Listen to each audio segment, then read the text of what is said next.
नमस्कार। JCERT के DG school में आपका स्वागत है। बच्चों, हम पढ़ेंगे कक्षा 7 का सामाजिक एवं राजनीतिक व्यवस्था, जिसका अध्याय 5 हम लोगों ने पढ़ा, लिंग बोध। बच्चों, लिंग बोध क्या है, इसके बारे में हम लोगों ने जानकारी प्राप्त की।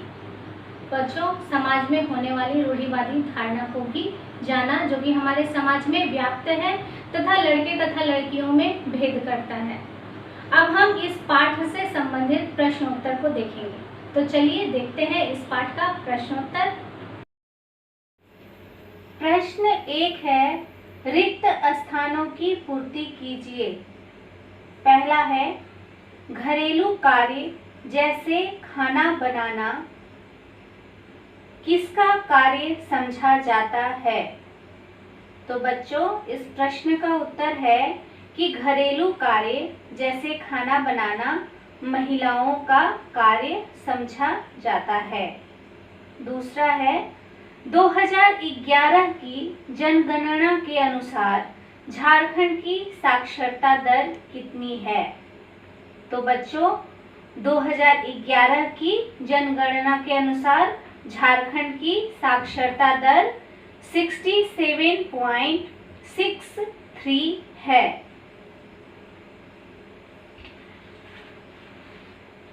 तीसरा है, कामकाजी महिलाओं पर कैसा बोझ होता है?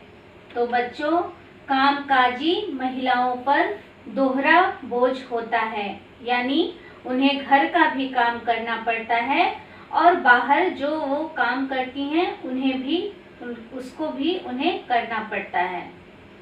चौथा है, समाज के कारण ही स्त्री और पुरुष से अलग अलग कार्य की अपेक्षा रखता है।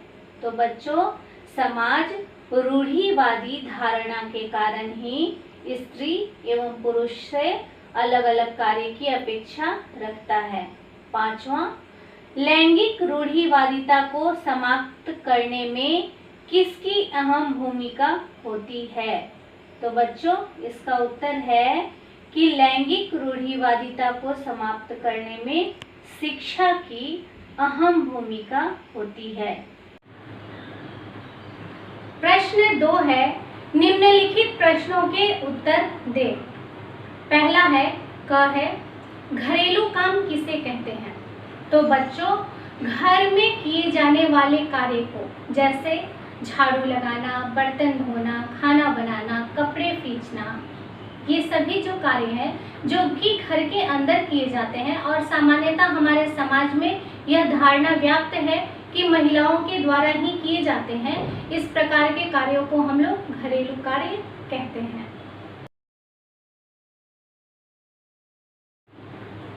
ख है, महिला आंदोलन क्या है? तो बच्चों, समाज में जब महिलाओं पर अत्याचार होने लगे, उनके साथ सम्मानजनक व्यवहार न होने लगा, उन्हें कई मामलों में खदेड़ा गया, पीछे किया गया कि वह समाज के लायक नहीं है, समाज पर एक बोझ है। तो हमारे समाज की महिलाओं ने एकजुट होकर अपने आप को समाज में सम्मानजनक स्थिति प्रदान करने के लिए कई आंदोलन किए। इस प्रकार के आंदोलनों को हम लोग महिला आंदोलन के नाम से जानते हैं। ग है, रूढ़िवादिता क्या है? तो बच्चों, रूढ़िवादिता एक हमारी संकुचित सामाजिक विचारधारा है जो हमारे समाज में सदियों से व्याप्त है। रूढ़िवादिता वह विचारधारा है जिसके तहत इंसान या कोई व्यक्ति यह समझ लेता है कि यह हमारे समाज का अभिन्न अंग है, हमारे समाज में ऐसा ही होना चाहिए, क्योंकि यह सदियों से होता आ रहा है, यह एक अनवरत प्रक्रिया है। लेकिन इस प्रक्रिया के कारण, इस रूढ़िवादी धारणा के कारण हमारे समाज में कई तरह के अत्याचार हो रहे हैं, जिसे हमें रोकना है, इस रूढ़िवादी धारणा को अंत करके, इसको समाप्त करके। अगला प्रश्न है कि समाज में व्याप्त लिंग भेद आधारित कुछ बुराइयों को लिखें। तो बच्चों, समाज में लिंग भेद के कारण कई बुराइयां व्याप्त हैं। जैसे हम लोगों ने देखा कि हमारे समाज में लिंग भेद के कारण भ्रूण हत्या की जाती है, यानी एक बच्ची को उसकी माँ के गर्भ में ही मार दिया जाता है। दूसरा, कन्या हत्या की जाती है, सम्मान में हत्या की जाती है, दहेज के लिए हत्या की जाती है। तो ये सारी कई ऐसी बुराइयां हैं जो आज समाज में होने वाले लिंग भेद के कारण हमारे समाज में होती हैं। प्रश्न 3 है, जीवन के क्षेत्र में उन विभिन्न क्षेत्रों का वर्णन कीजिए जिसमें महिलाओं के साथ भेदभाव किया जाता है।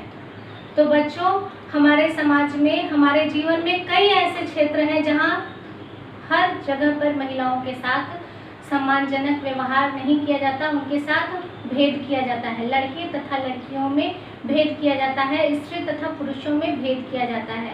जैसे सबसे पहले हम जन्म के साथ लेते हैं। बच्चों, लड़कियों के जन्म पर खुशी नहीं मनाई जाती, जबकि लड़कों के जन्म पर खुशी मनाए जाते हैं, त्योहार का माहौल होता है। यह कहा जाता है कि उनके वंश को चलाने वाला आ गया है, और लड़कियों को यह समझा जाता है कि वह हमारे लिए बोझ है। यह तो हुआ जन्म के आधार पर। उसके बाद जब लड़के तथा लड़कियों को पढ़ाने की बारी होती है, तब भी उनमें भेद किया जाता है। लड़कों को उच्च शिक्षा दी जाती है क्योंकि उन्हें घर को चलाना होता है, उन्हें अपने वंश को चलाना होता है, अपने परिवार का नाम करना होता है। पर लड़कियों को चूंकि शादी करके दूसरे घर में भेज देना है, इसीलिए उन्हें उच्च शिक्षा नहीं दी जाती। उन्हें सामान्यतः थोड़ी सी शिक्षा देकर के बस नाम मात्र का शिक्षित किया जाता है। उन्हें घर के कार्य सिखाया जाता है। कार्य करने के आधार पर भी बच्चों, लड़के तथा लड़कियों में भेद किया जाता है। लड़कों के कार्य अलग होते हैं और लड़कियों के कार्य अलग होते हैं। लड़कियों से घर के कार्य करवाए जाते हैं तथा लड़कों से बाहर के कार्य, क्योंकि यह दंभ भरा जाता है कि पुरुष जो हैं वह समाज के अभिन्न अंग हैं, महिलाएं घर में रहने के लायक होती हैं। अगला भेद है, जब महिलाएं पढ़ाई करने निकलती हैं, लड़कियां पढ़ाई करने निकलती हैं, तो विषयों के आधार पर भी उनमें भेद किया जाता है। उन्हें नर्सिंग, होम साइंस और कई भी ऐसे कला, ऐसे विषयों को लेने के लिए प्रेरित किया जाता है। उन्हें यह समझाया जाता है कि आप इन्हीं विषयों को पढ़ने लायक हैं, आप इन्हीं से संबंधित कार्य कर सकती हैं, यह आपके जीवन में सहायक है। जबकि लड़कों को विज्ञान, प्रौद्योगिकी तथा कई ऐसे विषय जो हैं जो कि लेने के लिए बाध्य किया जाता है, उनकी इच्छा हो या ना हो, क्योंकि वह समाज के कर्णधार हैं। तो इस प्रकार हम लोगों ने देखा बच्चों कि कई पहलुओं से गुजरकर लड़कों तथा लड़कियों में भेदभाव किए जाते हैं। समाज के कई स्तरों पर लड़कों तथा लड़कियों में भेदभाव किए जाते हैं। बच्चों, अगला प्रश्न है कि एक बेहतर समाज के निर्माण में महिलाओं की भूमिका जो है वो महत्वपूर्ण है। अपने तर्क दीजिए। तो बच्चों, हमारा यह तर्क है, हमारा यह विचार है, हमारा क्या, यह पूरे समाज का विचार है कि अगर एक बेहतर समाज का निर्माण करना है तो महिलाओं की भूमिका अत्यंत महत्वपूर्ण है।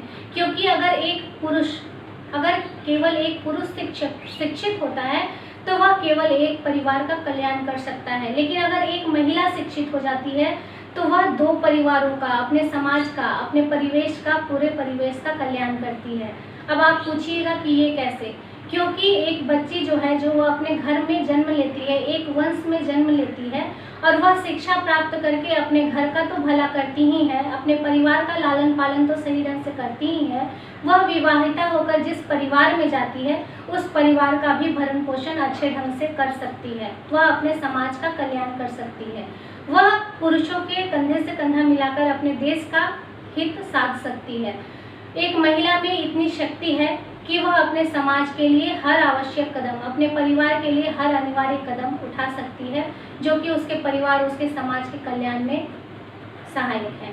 तो बच्चों, हम देखते हैं कि हमारे देश की कई ऐसी महिला अधिकारियां हैं जो कि उन्होंने अपने समाज के लिए, अपने परिवार के लिए, अपने देश के लिए कई ऐसे कार्य किए हैं। आज हम देखेंगे कि कई महिलाओं ने सेना में भर्ती होकर के, पुलिस ऑफिसर के रूप में भर्ती होकर के अपने देश का कल्याण किया है, अपने देश से दुश्मनों से, अपने देश की अब उनके होने वाले दुश्मनों से, उनके दुश्मनों से रक्षा की है। तो इस प्रकार हम देखते हैं बच्चों कि अगर एक महिला समाज के सुधार के लिए उतारू हो जाती है तो तो समाज का कल्याण अवश्य होगा, निश्चित होगा। अगला प्रश्न है कि रूढ़िवादिता किस प्रकार लिंग बोध को जन्म देती है। तो बच्चों, हम लोगों ने इस पाठ के अंतर्गत यह पढ़ा है कि जो रूढ़िवादी विचारधारा है जो हमारे दिमाग में, हमारे समाज में व्याप्त है, यह लिंग बोध को कैसे जन्म देती है, कैसे यह एक बच्चे के सुकोमल मन को यह समझा देती है कि वह लड़का है इसीलिए उसको ऐसे बर्ताव करने चाहिए और वह लड़की है इसलिए उसे ऐसे बर्ताव करने चाहिए।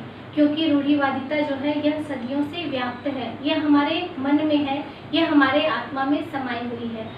एक रूढ़िवादी विचारधारा के कारण ही एक घर में बच्चे और बच्चियों के बीच भेदभाव किए जाते हैं। उन्हें जन्म से उनके बीच के अंतर को समझाया जाता है, उनके नींव में इस बात को रखी जाती है, इस बात की ओर उन्हें प्रेरित किया जाता है कि वह लड़के हैं इसीलिए उन्हें समाज का रक्षक बनना है और वह लड़कियां हैं इसीलिए उन्हें केवल वह अपने परिवार पर बोझ है और उन्हें घरे का कार्य करना है। तो जब बच्चों के साथ इस प्रकार के व्यवहार उनके घर में, उनके परिवार में, उनके समाज में होते हैं तो उनके अंदर लिंग बोध की भावना जन्म ले लेती है और वह यह समझ जाते हैं कि वह लड़के हैं और उन्हें ऐसा व्यवहार करना चाहिए, वे लड़कियां हैं इसलिए उन्हें ऐसे ही व्यवहार करने चाहिए। यह धारणा जो है हमारे समाज की बहुत बड़ी बुराई है, इसे हमें जड़ से खत्म करना होगा। प्रश्न 6 है, यदि आपके क्षेत्र में महिलाओं के हितों से संबंधित कानून का उल्लंघन होता है तो इसके लिए आप जागरूकता फैलाने के लिए क्या कदम उठाएंगे, चर्चा कीजिए। तो बच्चों, यदि हमारे क्षेत्र में महिलाओं के हितों से संबंधित किसी भी कानून का उल्लंघन होता है तो इसके लिए हम घर घर जाकर अपने समाज में, अपने आस पड़ोस में लोगों को उस कानून के बारे में बताएंगे जिसका उल्लंघन हो रहा है और उन्हें उसके प्रति जागरूक करेंगे, महिलाओं में जागरूकता फैलाएंगे, समाज में जागरूकता फैलाएंगे। तो बच्चों, इस प्रकार से हम लोगों ने देखा अध्याय 5 लिंग बोध का प्रश्नोत्तर। हम लोगों ने बहुत सारे प्रश्न जो हमारे मन में इस पाठ को पढ़ने के बाद उठ रहे थे उनके उत्तर जानने का प्रयास किया। तो अगले अध्याय में हम लोग नए पाठ के साथ फिर मिलेंगे। धन्यवाद।